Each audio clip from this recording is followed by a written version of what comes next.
வணக்கம் நேயர்களே, ஸ்ரீ குபேரன் டிவி நேயர்கள் லக்ஷ்மணன் அன்பு வணக்கங்கள். இப்போ நம்ம பார்க்க போகிறது வார ராசி பலன் 17ஆம் தேதியிலேருந்து 23ஆம் தேதி வரை இப்படி இருக்க போதான்னு பார்க்க போகிறோம்.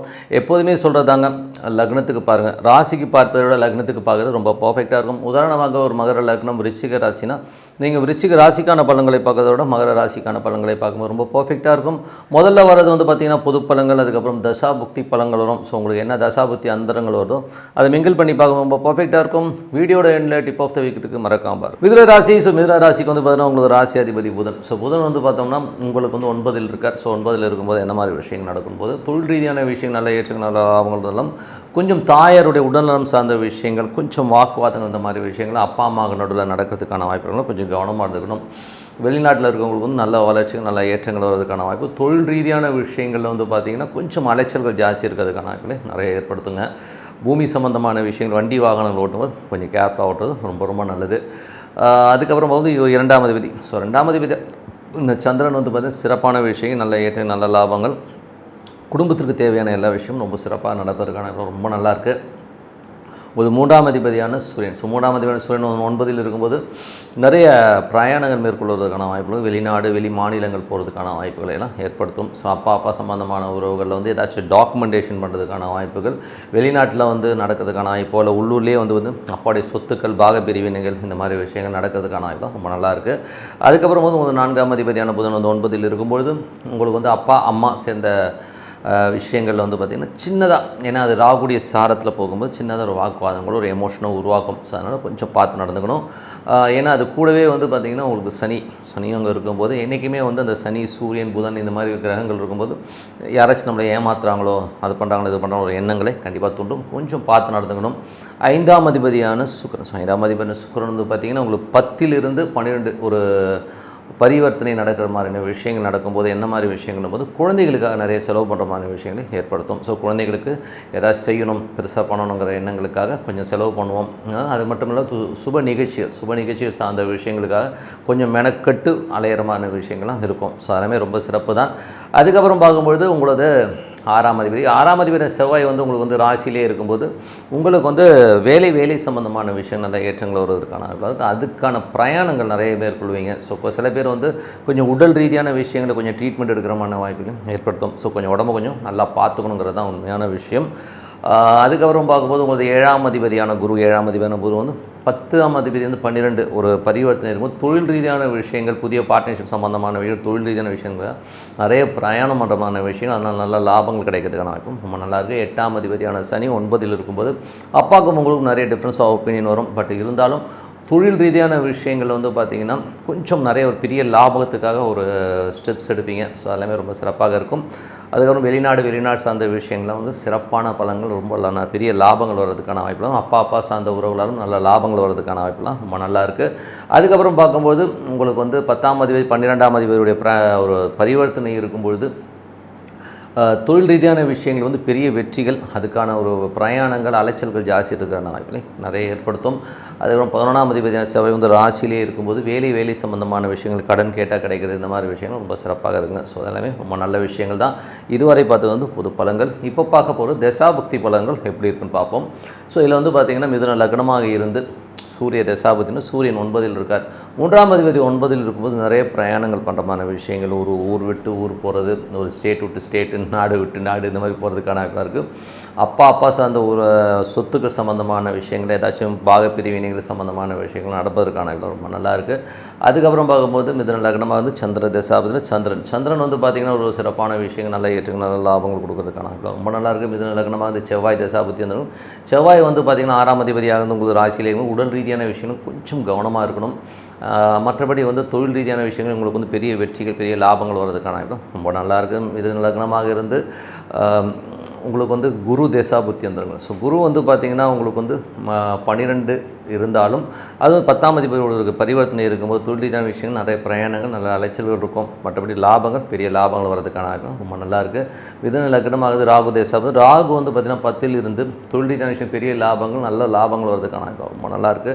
மிதுன லக்னமாக இருந்து உங்களுக்கு வந்து சனி தசாபுத்தினா சனி வந்து 8ஆம் அதிபதியாக வந்து 9லிருந்து அது ஒரு பரிவர்த்தனை கிரகமாக ஒரு குருவின் சாரத்தில் போகும்போது தொழில் ரீதியான விஷயங்கள் ஒரு பெரிய வெற்றிகள் வருவதற்கான வாய்ப்புகள், நிறைய பிரயாணங்கள் மேற்கொள்வதற்கான வாய்ப்புகள் ரொம்ப நல்லாயிருக்கு.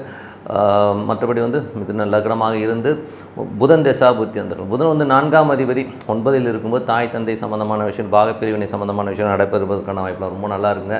ஒரு ஒப்பந்தங்கள், புதிய ஒப்பந்தங்கள்லாம் வருவதற்கான வாய்ப்பு ரொம்ப நல்லாயிருக்கு. அது விஷயமாக நிறைய பிரயாணம், நிறைய அலைச்சல் இருக்கிறதுக்கான வாய்ப்பு நிறைய ஏற்படுத்தும்.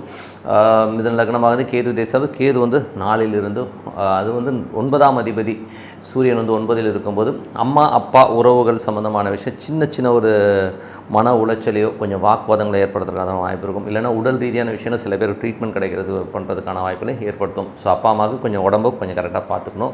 அதுக்கப்புறம் பார்க்கும் மிதுன லக்னமாக இருந்து சுக்கிர தேசாவது, சுக்கிரன் வந்து பார்த்தீங்கன்னா 10-12 உங்களுக்கு வந்து 5ஆம் அதிபதியாக இருக்கும். ஆன்மீக சுற்றுலா நிறைய பேர் போகிறதுக்கான வாய்ப்புகளை நிறைய ஏற்படுத்தும். ரொம்ப நாளாக போகணும்னு நினச்சிட்டு இருந்தால் போனாலும் போகிறதுக்கான வாய்ப்பு சிறப்பாக இருக்குது. கொஞ்சம் அலைச்சல்கள் ஜாஸ்தி இருக்கும். அப்படி எல்லாமே சிறப்பு தான். ஸோ நல்ல விஷயங்களுக்கு வந்து நம்ம வந்து இது வந்து என்னென்னா ஒரு பரிவர்த்தனை கிரகங்கள் வந்து அந்த டைமில் அந்த இடத்துக்கு வரும்போது நல்ல ஒரு விஷயங்கள் நல்ல மாற்றங்கள் கண்டிப்பாக கொடுத்துருதுங்க. ஸோ இதை வந்து கரெக்டாக யூட்டிலைஸ் பண்ணிக்கோங்க. என்னை பொறுத்தவரை பிரார்த்தனை ரொம்ப அவசியங்க. 3 வேளை சாப்பாடு எப்படி அவசியமோ, ஒரு வேளை தூக்கம் எப்படி அவசியமோ, அந்த மாதிரி ஒரு பிரார்த்தனை வந்து ரொம்ப ரொம்ப அவசியம். மனதார இறைவன் வந்து பிரார்த்தனை பண்ணுங்கள். பெரியவர் வந்து என்ன சொல்லுவார்னா, நல்லா இருக்கும்போது பிரார்த்தனை பண்ணிடணும். நிறைய பேர் வந்து நம்ம நல்லா இருக்கும்போது இறைவனை நினைக்கிறதே கிடையாது. ஏதோ வயசாகிடுச்சு, ஒரு காலகட்டத்தில் நம்ம ரொம்ப கஷ்டத்தில் இருக்கோம். அந்த காலகட்டத்தில் தான் வந்து எத்த தின்னா பித்தம் தெளின்னு சொல்லிட்டு சாமியை போய் பார்க்குறோம். நல்லா இருக்குமோ நல்லா இல்லையோ டெய்லி வந்து இறைவனை வழிபாடு பண்ணுறது வந்து வழக்கமாக வச்சுக்கோங்க. அது என்ன சாமி வேணால் இருக்கட்டும், அது உங்களுக்கு என்ன சாமி பிடிக்குதோ அந்த சாமியை வந்து மனதார டெய்லி வந்து ஒரு டைம், ஒரு 5 மணி காலையில் இல்லையா, எனக்கு காலையில் எந்திரிக்க பழகமே இல்லை, நைட் படுக்கிறதே 2 மணிங்கன்னா நைட்டு தூங்குறதுக்கு முன்னாடி ஒரு அரை மணி நேரம், அது என்ன டைமாக இருந்தாலும் சரி, ஒரு அரை மணி நேரம் உட்காந்து பொறுமையாக உங்கள் தெய்வத்தை வந்து சாண்டிங் பண்ணுங்கள். சாண்டிங்கிறது வந்து ஓம் நமச்சிவாய ஓம் நமச்சிவாயம் அந்த ஈஸ்வரன் உள்ளே இருக்கிறதா ஃபீல் பண்ணி பண்ணணும். இறைவன் உங்களோட இருக்கிறதா ஃபீல் பண்ணணும். அந்த ஃபீல் தான் ரொம்ப மெயின். ஸோ அந்த மாதிரி பண்ணிட்டு வந்தீங்கன்னா ஒரு காலகட்டத்தில் வந்து இறைவன் உங்களோட ஒன்றிடுவார். அதுக்கப்புறம் நீங்கள் எதை பற்றியும் கவலைப்பட வேணாம், எல்லாமே அடித்து தூள் கலப்பில்லைங்கிறது தான் உண்மையான விஷயம். ஸோ அதனால் பிரார்த்தனை ரொம்ப ரொம்ப அவசியங்க. ஸோ இதில் வந்து இப்போ பார்க்க போகிறது tip of the week. So tip of the வீக்கில் வந்து பார்த்தீங்கன்னா மேஜராக வந்து இப்போ வந்து ராகு கேது பயிற்சிகள் வருது. இதில் வந்து நிறைய ராசி பலன்களை வச்சு நிறைய பேர் வந்து அதாயிடுமோ இதாயிடும் ரொம்ப பயந்துட்டு இருக்காங்க. ஸோ அதெல்லாம் ஒன்றும் இல்லைங்க. ராகு கேது பயிற்சிகள் வந்து ஒரு கர்மா கிரகங்கள் வந்து உங்களுடைய ஜனனகால ஜாதகத்தில் வந்து உங்கள் அந்த கிரகத்து மேலே பிரயாணிக்கும் போது தான் உங்களுக்கு பெரிய பிரச்சனைகளே கொடுக்கும். அதே நேரத்தில் வந்து உங்களுக்கு தசாபுக்தி காலகட்டங்களில் வந்து இப்போ ராகு தசாபுத்தி அந்தரங்களோ இல்லை ஒரு கேது தசாபுத்தி அந்தரங்களோ இருக்கிறவங்களுக்கு தான் வந்து இது வந்து பெருசாக பாதிக்கும். ஸோ உதாரணமாக எப்படி சொல்லணும்னா, இப்போ வந்து மீனத்தில் இருந்ததுங்க. ஸோ மீனத்துலேருந்து இப்போ வந்து ராகு எங்கே போகிறார், கும்பத்துக்கு போகிறார். ஸோ கும்பத்துக்கு போகும்போதே என்ன இருக்குன்னு பார்ப்போம். ஸோ கும்பத்தில் இருக்கும்போது என்ன ஆகுதுன்றது வந்து சின்னதாக வந்து ஒரு ஷார்ட்டாக சொல்கிறேன். இப்போ கும்பத்தில் ராகு போகும்போது என்ன மாதிரி விஷயம், இப்போ சப்போஸ் உங்களுக்கு வந்து கும்பத்தில் வந்து இப்போ நீங்கள் ஒரு உதாரணம் சொல்லுங்கள், ஒரு மேஷ லக்னக்காரரெல்லாம் இருக்கீங்க. ஸோ கும்பத்தில் ராகு போது 11ல் ராகு வந்து சிறப்பான பலன்களை கொடுப்பான்னு எல்லோரும் ஆகாவோன்னு பாராட்டுவாங்க. கரெக்டுங்களா? ஆனால் இப்போ அதே இடத்துல வந்து உங்களுக்கு வந்து சூரியன் இருக்குன்னு வச்சுப்போமே, ஒரு சூரியன் ஒரு கிரகம் வந்து உங்களுக்கு வந்து அங்கே இருக்குது அப்படின்னு வச்சுக்கிட்டிங்கன்னா, அப்போது என்ன மாதிரி விஷயங்களை பண்ணோம், குழந்தைகள் விஷயங்கள், அதாவது அந்த சூரியனும் ராகுவும் இணைகிற அந்த காலகட்டத்தில் எப்போதுமே இருக்காது. அந்த 1.5 வருஷம் ஃபுல்லாகவே அடிப்படாது, 2 மாதம் வச்சு செஞ்சிடும். அந்த சூரியன் ராகு அப்படி கனெக்ட் ஆகிற அந்த இடம் இருக்குது பாருங்கள், அந்த டைமில் குழந்தைகள் விஷயங்களில் ரொம்ப ஒரு ஸ்ட்ரெஸ்ஸையும் மன உளைச்சலையும் கண்டிப்பாக கொடுத்துரும். அந்த பாதிப்பு வந்து அடிச்சதுன்னு வைங்களேன், அடிச்சதுன்னா அதுலேருந்து வெளியில் வந்து ஒரு 2 மாதம் ஆகும். அந்த அளவுக்கு ஒரு மனக்கலக்கத்தை கண்டிப்பாக கொடுத்துரும். அது எப்படி வரும்னா, நீங்கள் எப்படி இதை ஓமானம் பண்ணிக்கணும்னா, ராகுங்கிறது ஒரு பெரிய லாரிங்க, ஓகேங்களா? நீங்கள் வந்து ஒரு பைக்கு, ராகு வந்து அந்த சூரியனை வந்து அப்படி அந்த கனெக்ட் ஆகிற அந்த டைம் இருக்குது பார்த்தீங்களா, லாரி வந்து சைக்கிள் அடிச்சதுன்னா என்னாவும், பைக் அடிச்சதுனாவும் பைக்கு சேதாரம் அதிகமாக இருக்கும், ஓகேங்களா? இது வந்து நம்ம கர்மா தான், நம்ம பண்ணதோட ஒரு பழைய கர்மா வந்து இப்போ அடிக்கிறது தான் இது. ஸோ உங்கள் ஜனனகால ஜாதகத்தில் சப்போஸ் சூரியன் கும்பத்தில் இருக்குது, அப்போ ராகு அதை அட்டாக் பண்ணுற அந்த காலகட்டத்தில் அந்த டிகிரியில் கனெக்ட் ஆகும்போது அப்போது உங்களுக்கு அந்த எமோஷன், இப்போ குழந்தைகள் 5ஆம் பாவாதிபதியாக வரும்போது மேஷ லக்னத்துக்கு 5ஆம் பாவாதிபதியாக லாபங்களை கொடுப்பார், எல்லாமே கொடுத்தாலும் அந்த அட்டாக்கிங் டைமில் வந்து பெரிய ஒரு ஸ்ட்ரெஸ்ஸை கொடுத்துரும்.